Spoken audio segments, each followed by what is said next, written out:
We've got a passion for weather, and we have a passionate Pat Pagano with the forecast.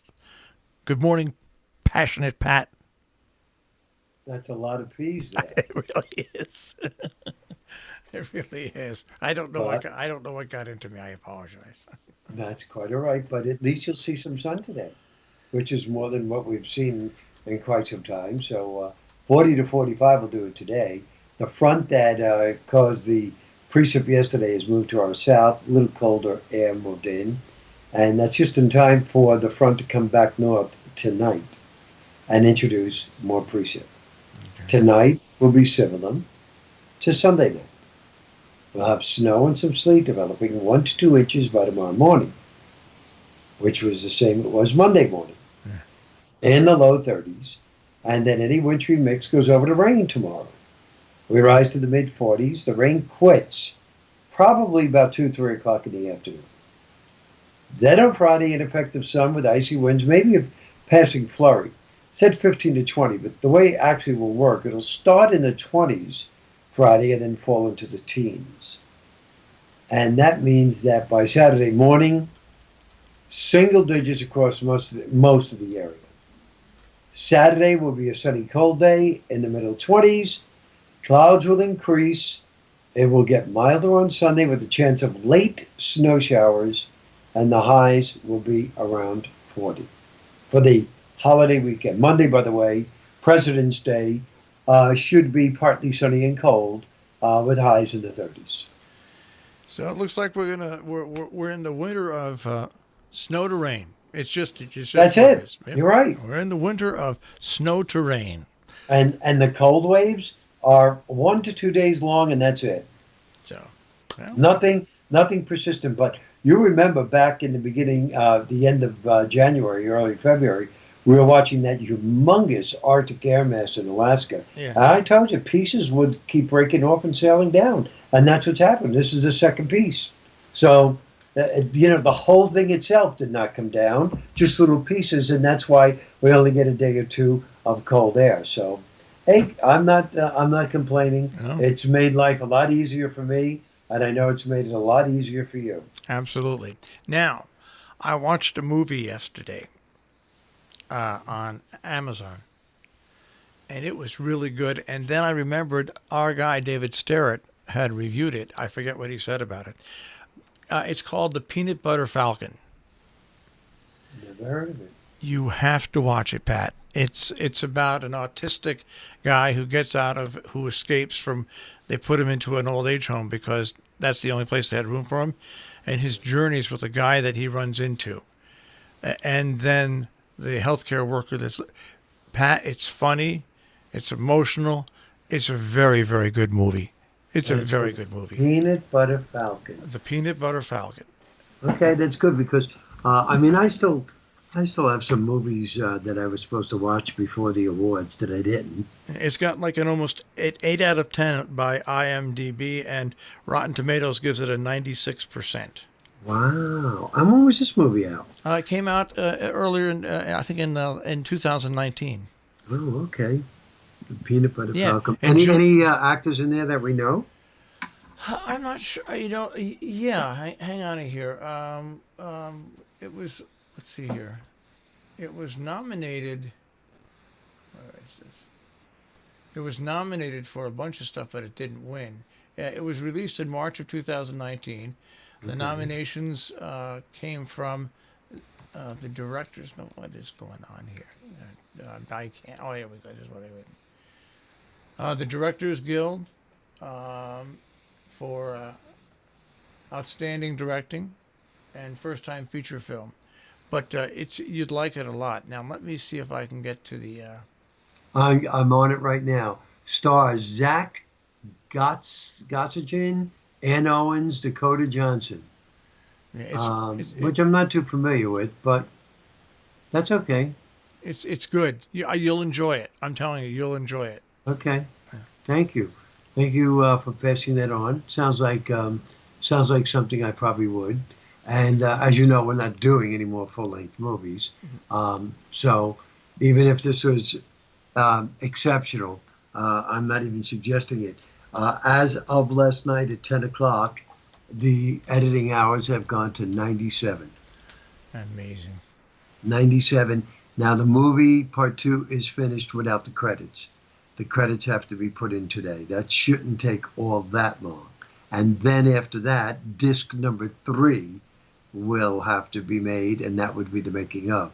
We cannot fit the making of on disc number 2. So there's going to be 3 DVDs with this movie.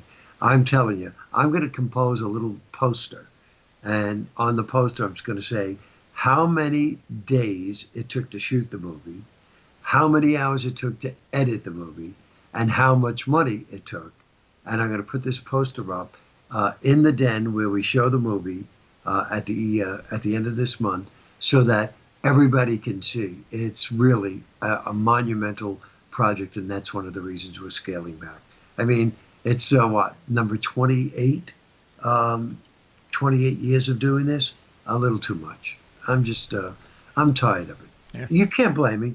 No, God, no. And technology keeps changing. Thank God, because if it hadn't changed, you had been out of this long ago. Oh, forget about it. Yeah, right. I mean, but you still have to keep up with that. Yeah. So, what you do this year, you may have to do differently next year. Yep. But anyhow, back in the days of the gold VHS camcorders, what a horror that was. Yeah. Tapes would break, and when we started the local access TV station, it was all tape. And if you filmed a meeting, let's say you filmed a 2-hour meeting. Okay, so you filmed a 2-hour meeting, you brought it back to the studio. You then had to take that 2-hour meeting and edit it down a little bit on another tape machine, right, in real time, and then you had to then make a special videotape in real time to put in for play in a video cassette recorder. So you had the 2 hours at the meeting, 2 hours editing. You had 2 hours then dubbing off the edit to the right thing. That was 8 hours for a 2-hour meeting. We used to get like 4 or 5 meetings on a week at best. Well, now with the modern technology, jeez. Well, we do 3 or 4 or 5 meetings in 25 minutes. But those are the old days. Oh. Yeah, those are the old days. And when we started with the VHS tapes, there was no Final Cut Pro or No, nothing Adobe. like that, So we had 2 VCRs. And I don't know if anybody remembers this, but if you put your VCR on pause, it would only stay on pause for 3 minutes. Yep, and then it would blank off. Yep. And then might go up. So we would have the tape that we made, and then the blank tape in the other VCR. They were connected, and we would forward to the clip we wanted, and then we had to get to the next clip. So we would pause the VCR for 3 minutes to try to get to the next clip, and if it took us more than 3 minutes, it started up. Yeah, and we had to start all over again. So. And technology has come a long, long way, and thank goodness for that. And that's it. I mean, I watched a little bit of the primaries early last night. I knew that Bernie Sanders was going to win, but again, you and I spoke about Pete. Pete is doing much, much better than I expected him to do. I do like him. I do like him a lot. I like the way he speaks. I think he speaks eloquently. I do think that he has a lot of good young views. So my tendency is to really like him. But look who's sneaking up in the polls there. I heard a radio announcement endorsing Mr. Bloomberg by Michael Douglas, the actor. And no, Bloomberg is he spent $350 million so far and went from 0 to 4th place without showing up at a debate, without campaigning. So. Are you ready? Money buys everything. Money buys everything. $350 million. He's prepared to spend $1 billion. $1 billion. Oh my goodness. Well, you know what? The way I look at all of this, May the best man win. You can't take it with you. Might as well spend it. That's for sure. You can't take it Wouldn't you like to take it with you, You- Marshall? The old saying is, none of us are getting out of here alive. That's for sure. Yeah, we'll see what happens. It'll be interesting. All right, now that movie, back to me. The star, the guy Zach, he's an autistic actor. He is Oh, not. you mean so in real life? In real life, he is autistic, and that's it. And you know who makes a guest appearance in the movie, and he's terrific. Bruce Dern. Bruce, Wow. yeah, so just remember, Peanut Butter Falcon. I will watch it this weekend. All right, I'll speak to you tomorrow. All right. Thanks, Marshall. Take care, Pat. Bye-bye.